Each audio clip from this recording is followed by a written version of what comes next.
There's two ways to look at this, but both ways say the same thing. He should have been gone a long time ago, or it's the right decision. That's what both things say. The first thing is that he was not fired over his product on the pitch, which is an issue. He was fired due to him speaking out against his employer and due to him having conflict with Wilcox and Barada.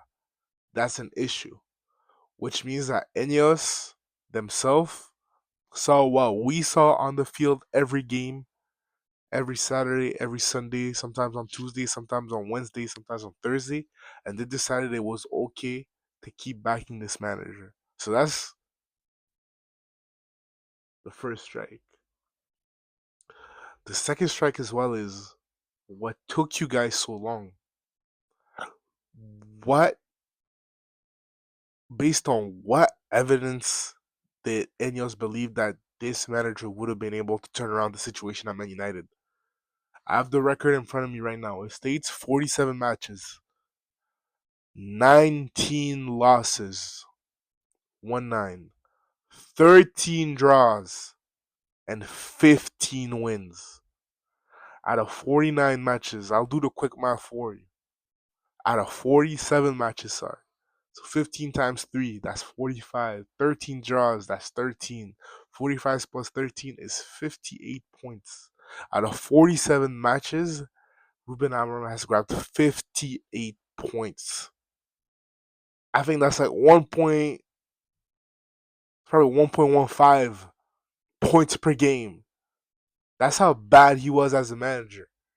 So I look at this decision like, what took you so long? Like, what were you doing? What did you see to make you believe in this manager? And second, I look at it as, did you only fire him because he spoke out against you? The results were not enough to show that this manager is not the correct manager for United. I'm not gonna bash on Ruben Amorim too much because he's a figment of my imagination. Like 5 years, 10 years from now, Man United fans will look back and say, "Did we really tolerate this kind of football? Did we really tolerate these results?" And they look back and realize, yeah, we were a bit under a genjutsu. That's what we call it. We were under a genjutsu. Like Itachi hit us. Like there's no reason to even think about the past anymore. Let's move on to the future. I think United has a squad on paper right now that can compete for top four. We look at our fullbacks, not wing backs. I said fullbacks. Dallo, Luke Shaw, Mazraoui, Malacia. We look at our center backs. Lissandro, Yoro, Delict, Maguire, Aiden Heaven. Oh, that's a lot of center backs, man. But then the issue is we're so light in the middle, where we are a Casemiro injury to play Ugarte, really. If we go back to the regular football, which is 4-3-3 or 4-2-3-1 or 4-4-2, we'll be light in the middle, where I think hopefully um, we get some reinforcements in there during the winter. I know they said we don't have enough money to spend, but hopefully get some reinforcement. And in terms of attack, I'm excited for it, man. Like putting players in their right position, putting our star winger, our star right wing as a winger, putting a player that's been messing up AFCON every game. I think it's probably like 4 goals in like 4 games or like 3 goals in 4 games for Ahmad, putting him finally as a winger, putting Cunha finally in a position where he can link up play and there's no 10 bodies around him since we're so congested all the time. I'm really looking forward to seeing Man United play. I'm really looking forward to seeing my club play again.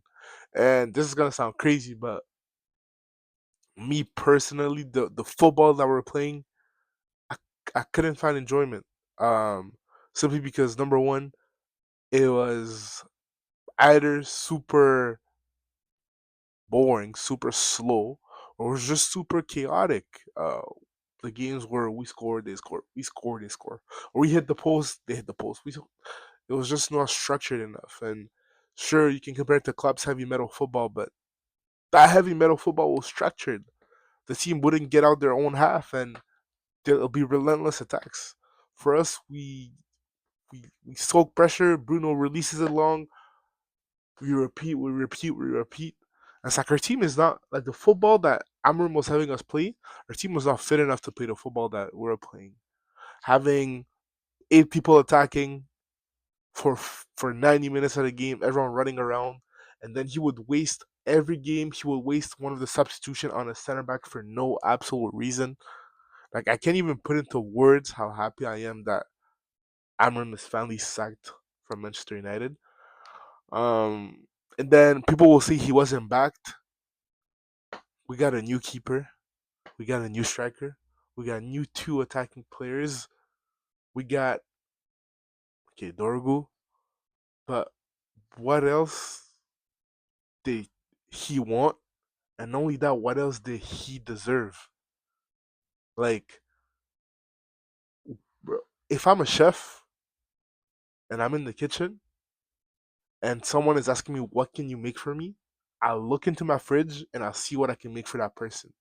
There's no reason, there's no good excuse as to why this listen to the illusion as to why this chef was unable to look at his ingredient and come up with another and be first of all be butthurt by being suggested to put players into the right position by playing a back four. Are you really that stubborn to believe that your way is the highway? Tuchel played with PSG and was playing a 4-2-3-1 with putting Marquinhos as a center mid and next to Verratti, and then having 4 players up top that were just roaming. That's how Tuchel came at Chelsea when he got fired. He came to Chelsea, he looked at the squad, he analyzed that he needed to play a, a back five or a back three to basically allow Reece James and Chilwell to do what they do best, which is bump forward. And only that stabilized the team, which at the time with Frank Lampard was leaking a lot of goals. So Tuchel managed to do that. Now you look at how he plays with Bayern and how he played with England. He did not play with a back three in either of these teams. Bayern, it was a 4-2-3-1. England, it's a 4-2-3-1. So as a chef, you adjust to the players that you have. Conte came into the Premier League, played a 4-3-3, realized it wasn't working, switched to a 3-4-3 or a 3-5-2, depending on the opposition. Went to Inter Milan, sticked with that 3-5-2. He won the Serie A with Napoli, playing a 4-3-3 and a 4 with a diamond in the middle.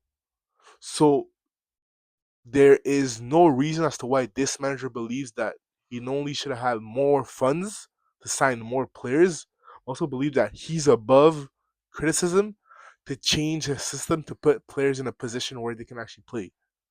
So that's my 2 cents on this. Um, on a scale of 1 to 10, I'm 11 in terms of happiness. And now it's up to Ineos to make up for this decision because this was their first big decision, and they failed at it. And they're not looking any better than the Glazers. Actually, they are the Glazers. The Glazers are still part of the club. So it's up to Barada, Sir Jim, Wilcox. It's up to them to figure out who is the right manager for Man United.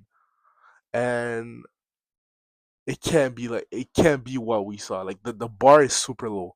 Like it can't be 15 wins in 47 games.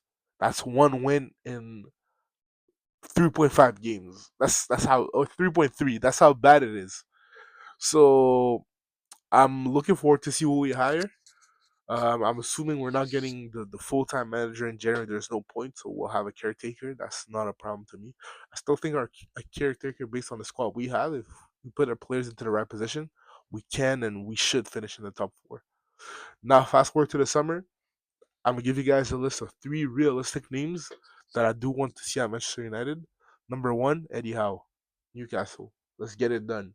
British, plays young players, plays attacking football, and he manages to find platforms to put his players in the best position every single time. That's the kind of manager I want at Old Trafford. Second, uh, a second, I have two actually. I have two Germans, Nagelsmann or Thomas Tuchel. I think Nagelsmann after the World Cup, he's done the Euros, he's done the World Cup. He's too young to be a national team coach, so I think he's gonna want to come back to club. And I think the perfect project to come back to club football is Manchester United. A guy that's adaptable to his players, a guy that can play attacking football, and a guy that will also promote youngsters. I'm really looking forward to that. And Tommy Tuchel as well, familiar with the league. I don't know how efficient he'll be in terms of building a project, because that's not really the kind of coach that he's been. He's always come to teams that were finished projects, and he just came in and took them to the next step. Whether it was PSG, the only team where really like was a project coach was Dortmund. But other than that, we look at PSG, we look at Bayern, we look at Chelsea. They were all finished teams. So I don't know how that'll go with Man United. But Nagelsmann and Eddie Howe, I think those will be my two top choices. At the end of the day, for Man United, we will still be attractive to managers, and I believe that we have the pieces to build a foundation to be decent. We look at Kobe Menu, Ahmad, Buemo, Cunha, Lamens. We got pieces, man. So GG menu, and thank you so much for the early Christmas gift.